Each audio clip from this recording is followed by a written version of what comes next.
Sangue, poder e traição. Uma única maldição lançada há quase 1000 anos atrás dividiu para sempre a maior instituição de poder do mundo medieval.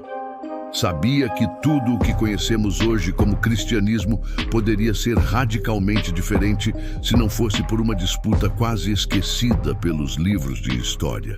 Em 16 de julho de 1054, enquanto o mundo vivia na escuridão da Idade Média, um cardeal furioso invadiu a majestosa Catedral de Santa Sofia, em Constantinopla, e, diante de centenas de fiéis aterrorizados, lançou uma sentença apocalíptica: que sejam amaldiçoados junto com o próprio diabo e seus anjos.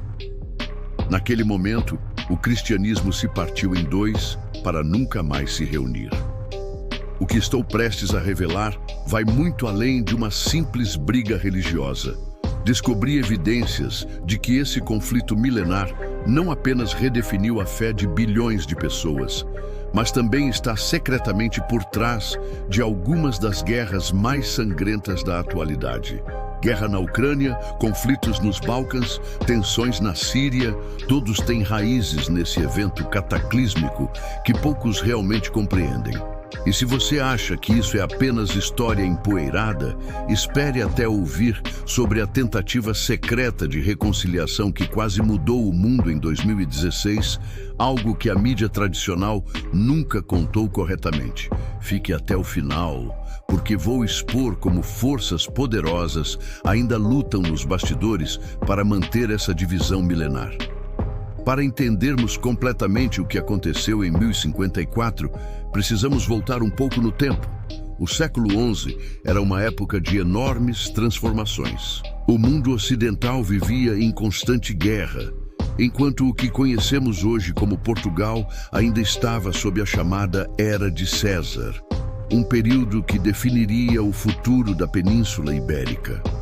O Império Romano, que um dia havia sido a maior potência mundial, estava irreconhecível. No Ocidente, ele já havia desmoronado oficialmente quase 6 séculos antes, em 476, fragmentado em diversos reinos germânicos.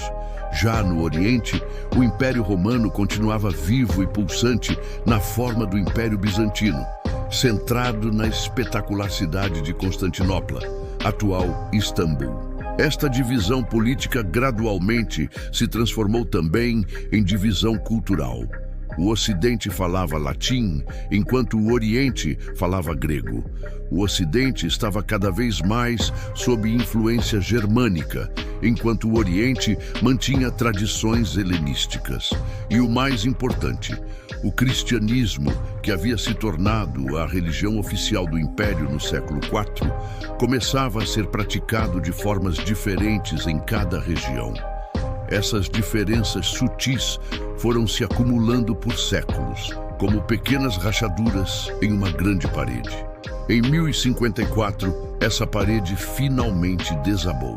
Tudo começou a se intensificar quando o Papa Leão IX, líder da Igreja Ocidental em Roma, enviou como seu representante o cardeal francês Humberto de Silva Candidá para dialogar com o patriarca Miguel Cerulário em Constantinopla. O objetivo oficial era buscar reconciliação e resolver diferenças teológicas que vinham se acumulando. Humberto, no entanto, não era conhecido por sua diplomacia.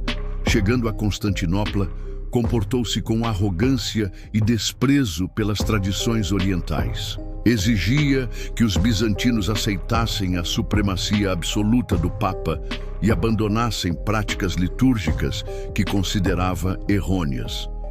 O patriarca Miguel Cerulário, igualmente inflexível, recusou-se a receber o cardeal adequadamente. Sentindo-se insultado, Humberto tomou uma decisão drástica que alteraria o curso da história cristã. No dia 16 de julho de 1054, entrou na Catedral de Santa Sofia durante uma celebração e depositou sobre o altar uma bula papal excomungando Miguel Cerulário e todos seus seguidores. Que sejam anátema junto com os simoniáticos, com todos os hereges, sim, com o diabo e seus anjos, declarava o documento em latim, uma língua que os presentes sequer entendiam. Quando finalmente traduziram o conteúdo, a reação foi de fúria. Miguel Cerulário convocou imediatamente um sínodo e, em resposta, excomungou o Papa e todos os que o seguiam.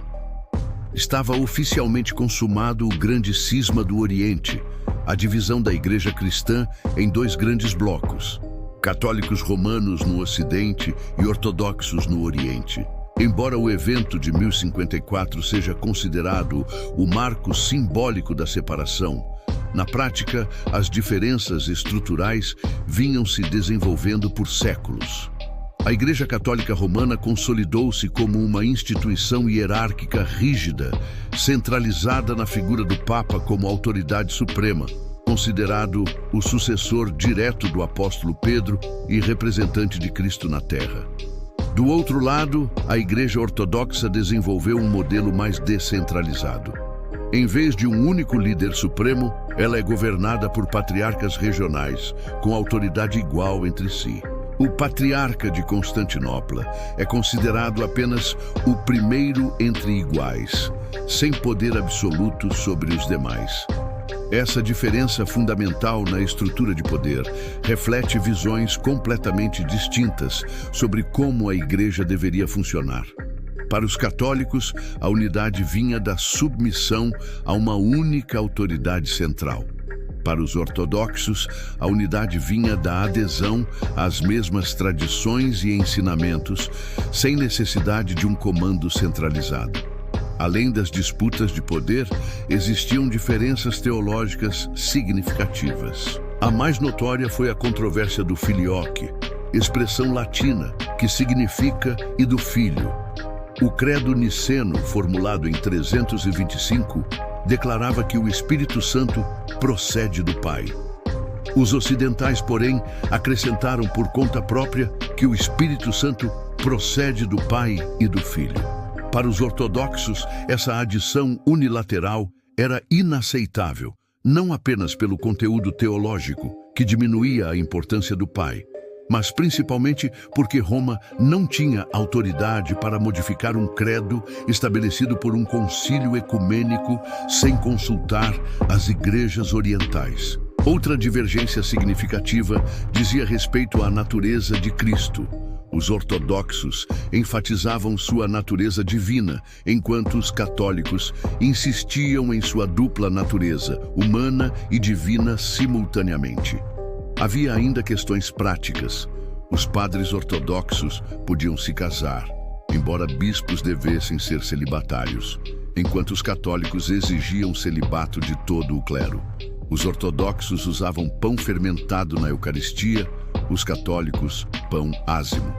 A Igreja Ortodoxa permitia o divórcio em certas circunstâncias. A católica o proibia completamente. O que muitos historiadores hoje reconhecem é que esta divisão religiosa foi amplamente influenciada por questões políticas. O Império Romano havia se dividido oficialmente em 395, mas as consequências culturais e religiosas dessa separação levaram séculos para se manifestar completamente. Um momento crucial nesse processo foi a coroação de Carlos Magno como imperador dos romanos, pelo Papa Leão III, em 816 Cristo. Para os bizantinos, isto foi uma afronta direta. Afinal, eles consideravam-se os verdadeiros continuadores do Império Romano, e Constantinopla era a nova Roma. Esta coroação simbolizava algo mais profundo. No Ocidente, a Igreja estava tentando se colocar acima do poder secular, com o Papa reivindicando autoridade para coroar e destituir imperadores. No Oriente, prevalecia a tradição do cesaropapismo, com o imperador bizantino exercendo grande controle sobre assuntos eclesiásticos, algo inaceitável para Roma. Curiosamente, o grande cisma de 1054 não causou imediatamente uma separação total entre as igrejas. Por algum tempo, as relações continuaram relativamente normais, com a maioria dos fiéis sequer compreendendo a profundidade da ruptura que havia ocorrido. O rompimento definitivo veio com eventos posteriores. Em 1182, ocorreu o massacre de católicos latinos em Constantinopla, quando comerciantes italianos foram assassinados por uma multidão enfurecida. No entanto, foi a Quarta Cruzada, em 1204, que selou definitivamente a divisão. Desviada de seu objetivo original de libertar Jerusalém, a expedição acabou conquistando e saqueando brutalmente a própria Constantinopla cristã. Durante 3 dias, os cruzados católicos pilharam igrejas ortodoxas, violaram túmulos imperiais e fundiram relíquias sagradas para extrair o ouro. Este ato de violência foi interpretado pelos orientais como prova definitiva de que os latinos não podiam mais ser considerados verdadeiros cristãos.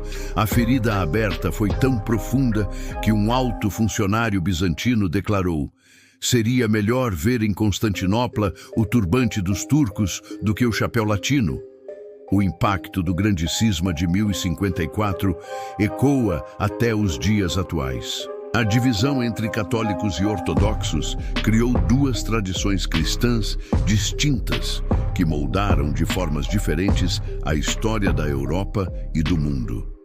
O catolicismo romano se espalhou globalmente através das colonizações europeias, tornando-se uma religião verdadeiramente universal. Já a ortodoxia permaneceu mais concentrada geograficamente, exercendo profunda influência cultural no leste europeu, Rússia e partes do Oriente Médio. Essas diferenças religiosas frequentemente serviram como pano de fundo para conflitos políticos ao longo da história. Durante a Guerra Fria, por exemplo, os países de tradição ortodoxa ficaram predominantemente sob influência soviética, enquanto os de tradição católica alinharam-se mais ao bloco ocidental. Ainda hoje, tensões entre Rússia e Ucrânia têm uma dimensão religiosa, com a Igreja Ortodoxa Russa reivindicando autoridade espiritual sobre os territórios ucranianos, enquanto muitos ucranianos buscam autonomia eclesiástica como expressão de sua independência nacional.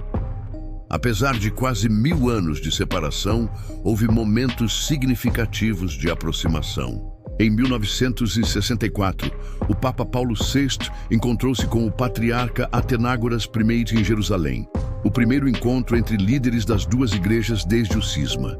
Em 1965, as excomunhões mútuas de 1054 foram finalmente anuladas em uma cerimônia simultânea em Roma e Constantinopla. Embora este gesto não tenha restaurado a plena comunhão entre as igrejas, foi um passo simbólico importante. Mais recentemente, em 2016, o Papa Francisco encontrou-se com o patriarca Kirill de Moscou, em Cuba. O primeiro encontro entre um papa e um patriarca russo na história. Este evento histórico gerou esperanças de maior cooperação, embora as tensões geopolíticas entre Rússia e Ocidente tenham posteriormente complicado essas relações. O Grande Cisma de 1054 não foi apenas um evento religioso, mas um momento decisivo que alterou o curso da civilização ocidental.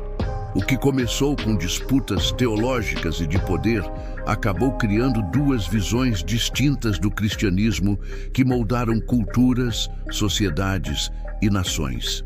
Esta divisão milenar nos lembra como diferenças culturais e desentendimentos podem, ao longo do tempo, criar fronteiras aparentemente intransponíveis. Ao mesmo tempo, os esforços recentes de diálogo mostram que mesmo as feridas mais antigas podem começar a cicatrizar quando há disposição para o encontro e o reconhecimento mútuo. Em um mundo cada vez mais polarizado, a história do Grande Cisma talvez tenha lições valiosas sobre os perigos das divisões absolutas e a necessidade constante de buscar pontos de convergência, mesmo nas diferenças mais profundas. Porque, como mostram os quase 1000 anos dessa separação, é muito mais fácil dividir do que reunir novamente. E se você gostou desse conteúdo, já está na hora de começar a nos seguir aqui no canal. Sabia dessa? É só clicar no botão abaixo para se inscrever e ficar por dentro de tudo que acontece de curioso ao redor do mundo. Agora, fique com esse próximo vídeo que está aqui na tela. Nos vemos lá.